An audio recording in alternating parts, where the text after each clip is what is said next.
madaxweynaha Soomaaliland Axmed Maxamed Maxamuud Siiraanyo ayaa kulan la qaatay safiirka Ingiriiska ee Soomaaliland iyo Soomaaliya u fadhiya wadanka Kenya iyadoo kulankan ay madaxweynaha wasiirka wasaaradda arrimaha gudaha iyo wasiirka wasaaradda warfaafinta iyo sidoo kale wasiirka macdanta iyo tamarta iyadoo kulankan laga hadlay qodobo door oo ay ka mid yihiin diiwaangelinta codbixiyayaasha iyo doorashada madaxtooyada iyo baarlamaanka iyo sidoo kale arrimaha amniga iyo arrimo kale oo door ah kulankan oo ay saxaafaddu dibad joog ka ahayd markuu kulankaasi soo dhamaaday waxa warbaahinta la hadlay afhayeenka madaxtooyada Soomaaliland Xuseen Ciga Dayr kana warbixiyay waxyaabaha ay ka wada hadleen finta iyo wasiirka arrimaha gudaha iyo sidoo kale wasiirka macdanta iyo tamarta dhammaantoodna sheegay in la isku afkartay arrimihii ay isla falanqeynayeen safiirka iyo madaxweynaha iyo sidoo kale golaha wasiirada ee kulankan kala qayb qaadanayay hadaladoodina waxaa ka mid ahaa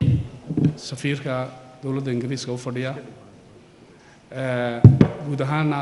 waxa laga wada hadlay arrimo muhiim ah qarankan oo ay ka mid yihiin arrimaha diiwaangelinta doorashooyinka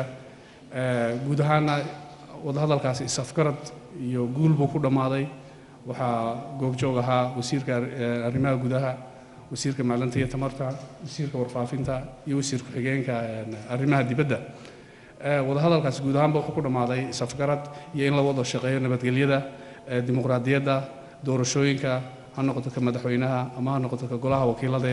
guud ahaanbana wada hadalkaasi wuxuu ku soo dhamaaday isafgarad iyo guul afhayeenku waxaa isafgarad baa laga gaadhay qodobada dhammaantood laga wada hadlay tafaasiishoodana waqtiga ay ku habboon tahay mid walba wixii la iska yiri iyo waxa ay ku dhamaatay waqtiga ay ku habboon tahay ayaa la idin soo deyn doonaa hadalkii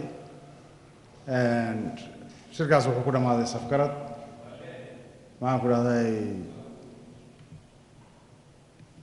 ambassadorka iyo madaxweynuhu ay sakfagteen waxyaabo badan baa laga wada hadlay runtiina intaas uu hadalku dee Ahmed Khalid Faarax Kalson TV Hargeysa